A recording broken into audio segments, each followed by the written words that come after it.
I'm really excited to be sitting next to Kate because I think I knew of Kate essentially when I first walked onto BU's campus. And don't worry, this is not going to be about me, this is going to be totally about Kate.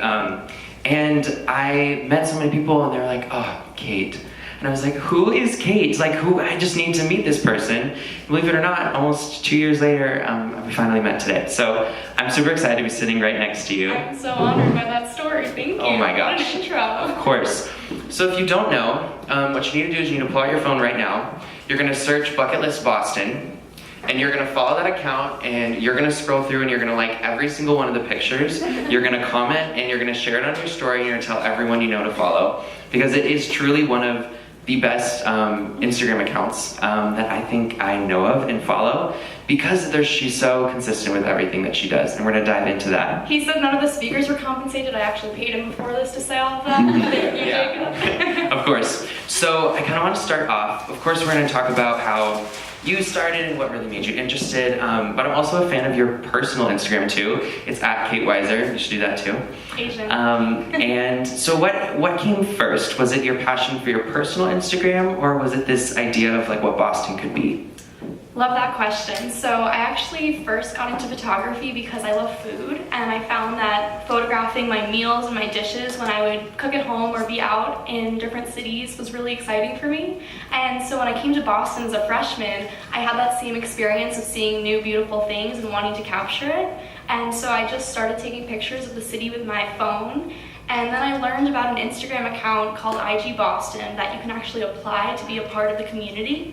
And I decided that that was something I needed to do, and I applied, and I've actually been rejected 3 times, but out of failure came Bucket List Boston because it inspired me to create an account solely for my Boston pictures, and from there it just kind of took off, and people really needed a resource I found on BU's campus and beyond, just students in general, of ways to find things to do around Boston rather than just the college activities. And so people actually kind of grasped onto it and they were like, this is what I needed. And from there, it just was something that I found I loved doing and wanted to provide that resource for students. Yeah, absolutely, and the perfect platform to do that too, I think. So when you first started feeling like there was a motivation behind it, and you felt like it was really rolling and you had something really cool here, what went through your mind was, did you feel pressure? Like, because I know if like something does well, do you feel like you have to keep topping yourself? And they post daily, which is a lot. Anybody who has an Instagram knows daily is almost insane, unheard of. But I think that's why, and I think the people that follow can agree, like why it's so successful, because it feels like the friend that you talk to every single day. Thank you, that's the goal. I would say I wouldn't call it pressure, but it's definitely something in the back of my head that I have an obligation to the followers at this point because they trust me as this resource. So I want to be providing them with a new place to go as often as possible. Absolutely. Have you ever been like stopped or like you're walking to class and like tapped on the shoulder and somebody like asks if you're Bucket List Boston? I've gotten it a couple times. It feels really cool. Does it feel, do you, of course, I mean, I think I know your answer. Do you like being known as that, or do you almost wish people saw you for what the work you did behind it? Like, do you like being known as the girl behind Bucket List Boston? I like being known as Bucket List Boston, I think, because it kind of allows me to feel like I embody the city in a way. Maybe that's unfair, but in general, I do like the posting content to be all about Boston. You will never find me in a photo, and that's because I want to really be highlighting the city, and it's not about me, it's just my recommendations. So then as did we get a snap? Did I hear a snap? Yeah, Snap. Feel free to snap. So as you first started, I mean, there's a tremendous amount of things to do in the city. Did it come to a point where you're like Googling where do I go next? Or did you always sort of have like a gut feeling, or how did you find these like new places? Yeah, it first just started as me wandering around literally with my phone and my feet, and I was like, let's get lost today. I haven't been to the South End, or Copley Square sounds really cool, which was the first place I ever explored. So mostly just happening upon places, but as it's been 3 years, as of January 19th, I've found now I do need to kind of go to other resources, so I will Google things, I will look in books to find my next place, but it's also mostly a gut feeling, like I know I need to hit Davis Square because I haven't been there in a while, that kind of thing. And I mean, the city feels like it changes so often too. So, okay, now, let's say somebody has a break in these next couple weeks. It's February. Where should they be going? Like, what's your, or I guess in general, you probably get this question a lot, but your favorites? Like, what always feels like most like home here? I love going to the Isabella Stewart Gardner Museum, especially because the only thing they can change is the flowers every season. Everything else they have to leave because it was Isabella's dying wish that the mansion be left just as she left it. So I think that's just a beautiful story, not to mention it's home of the largest art heist in history, which is pretty cool.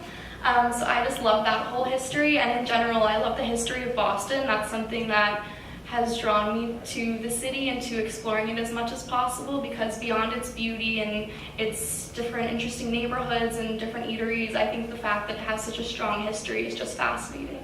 Absolutely. I think when I came here, the history was overwhelming. Where did you grow up? New York. New York. I'm a trader. No? Oh my gosh, no. Like New York City, because I've learned I have friends now are from New York. You can't just assume everyone's from New York City. It's in the city. I'm outside the city in Mamaroneck, like 35 minutes out. Yeah, but I do love New York City too. Did any sort of inspiration for exploration come from New York City? You know, I would say almost the opposite. Coming from New York, you have this mindset that there is no other city. So that's why I was so surprised coming to BU that there was another city and that I could fall in love with Boston the way I love New York City, because I just had never even opened my mind to the idea that there could be another city just as great. Absolutely. Absolutely. I think we're a little bit biased, but I think we would say Boston's pretty spectacular. Oh, I'm with you. You don't need to sell me. So, if you didn't know, Kate's a senior at BU. We're not going to bombard her with college questions because that's not what we're here to do today. We're here to learn more, like a little bit about her. What's beyond college? Because college probably, does it serve like a sort of motivation to explore, because it's such a educational like time in our lives? You probably learn a little bit about the city. I don't want to put words in your mouth either, but moving forward, what's the account going to look like? I don't think anybody wants it to change, but it's also your it's my baby. project. Yeah. I've thought a lot about different options. I don't have an answer yet, but I would love to keep it going. I was abroad last spring in Australia, and I managed to keep up enough photos in my library to keep posting every day. So that if that's where I have to go, then I will. But for now, I want to imagine that it has a long life ahead of itself. But in that same realm, when I was abroad, I got to start Bucket List Sydney. So the ultimate goal, to answer that question, really would be to have lots of other photographers working with me to have different bucket list accounts all over the world in cool cities. I'm here for that. Yep, snaps, absolutely. That's incredible. So you said other people are helping you out with it. And when you were in Sydney, were you like waking up in the middle of the night, like in Australia, being like time to post because it's the perfect time in Boston? I would do, when I went to sleep in Sydney, was when people in Boston would be waking up more or less. It was like 6 a.m. in Boston. And so I made sure that I was on like the right time zone to be posting like a coffee photo that wasn't at like midnight in Boston. Absolutely. Definitely took that into account. And then you were posting on Bucket List Sydney as well. Yes. Okay. So that was when I would wake up. Yeah. There was a schedule. I love that in the routine. One of the things that really strikes me about your page too is just the consistency. It's so different, but it all looks so like warm. So get a little technical there for people. For anyone who likes photography, what do you do with those photos? Like, do you have? Feel free to like plug an app or whatever, or if it's just. Yeah. I use ViscoCam. It's my favorite app. I use A6 for the filter. That way I like that everything looks more or less the same, and I like that the feed looks like color coordinated and that it's meant to go together. But I definitely find myself through seasons seeing like more oranges in the fall, or like winter it's like more blue-gray, but I like that because I think you can quickly scroll through and kind of get a sense of the seasons that Boston has.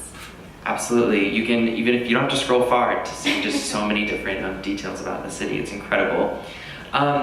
So looking into the future of, you said like the multiple cities, do you feel like you yourself, are you planning to stay in Boston? And I'm not no pressure either. Right now. No. I mean, of course, I think we all want you to stay here, but more than that, we want you to go find what feels best for you. I would love to stay here, but I also would love to explore a new city or go home to New York. I love being in a new place, so that is an exciting idea to me. But staying in Boston would not be a bad thing, and I would love to keep up the account the way that it's been.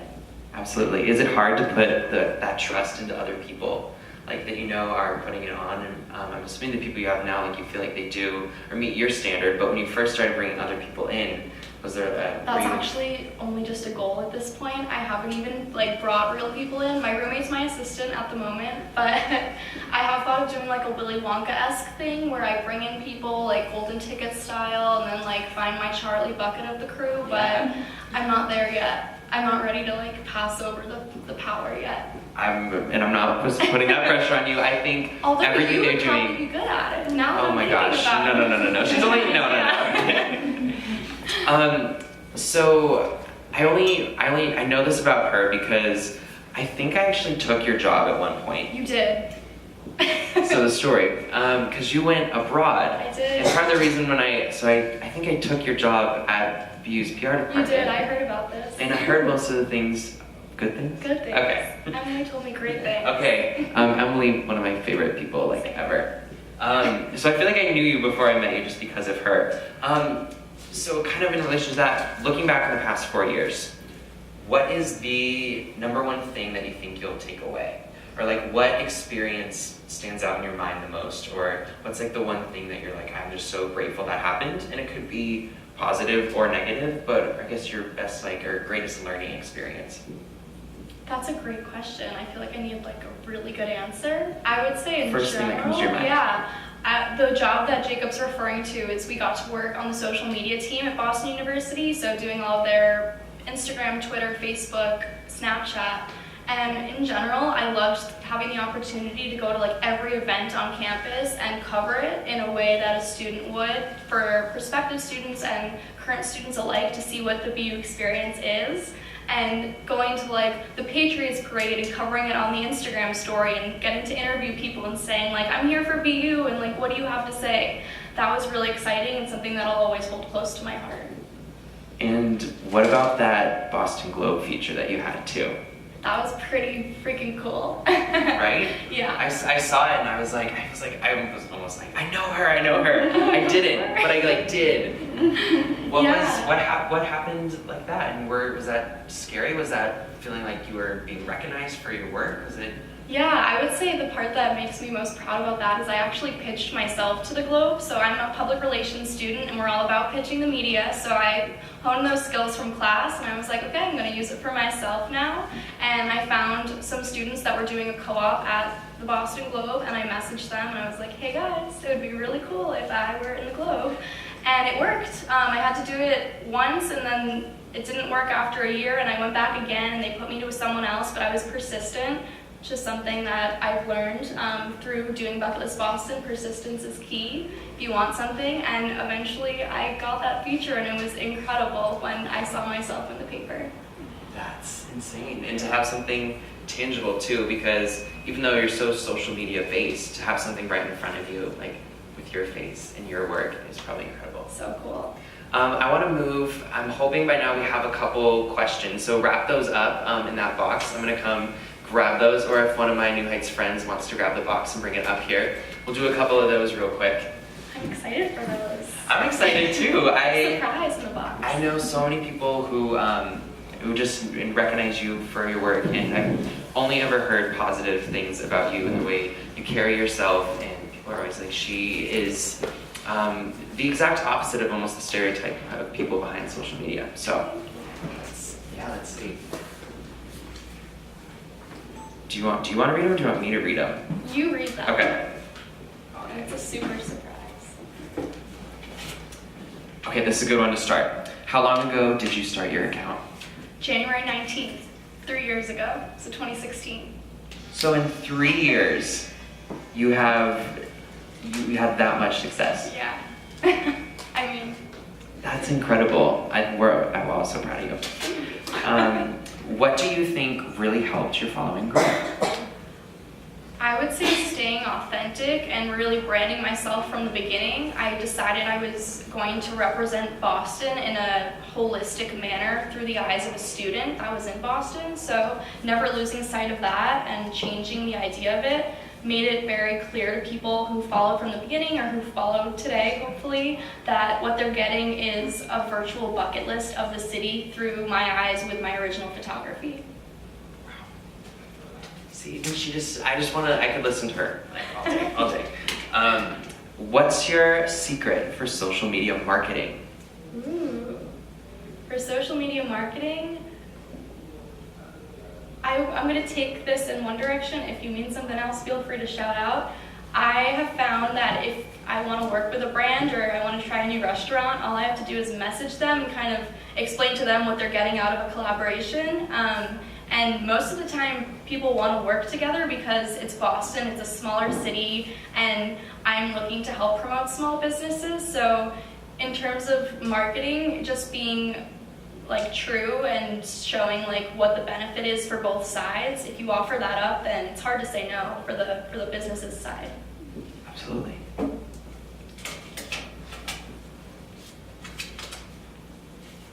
Can you talk about the early days growing your Instagram channel and any other tips and tricks that we may have not mentioned yet? Yeah.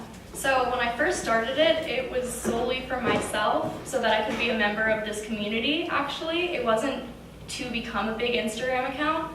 So in the beginning, I was just posting haphazardly, but it was one day in the beginning of when I had started, a student came up to me in the study lounge and they were like, "Kate, the post of the day is the highlight of my day. I would be stuck on campus if it weren't for what you post." And I was like, oh my God, I'm actually affecting people. And it was kind of this moment where I snapped from doing it for myself to doing it for everyone else.